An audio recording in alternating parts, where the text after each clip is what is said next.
Hey guys, Rusty here at Ugly HP. Today we have a 2010 GMC Terrain. We have these two codes, which is causing it to shut off anytime the customer puts fuel in it.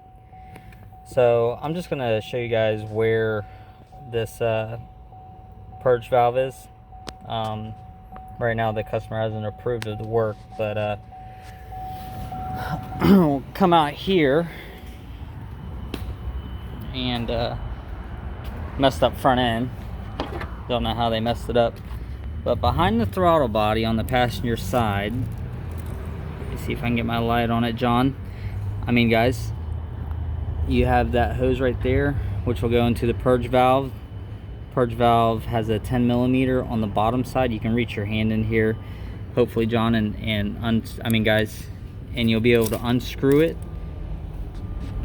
and switch it out. These things normally run between 30 and 50 bucks, I think. So yeah, there you go. Check us out on Facebook.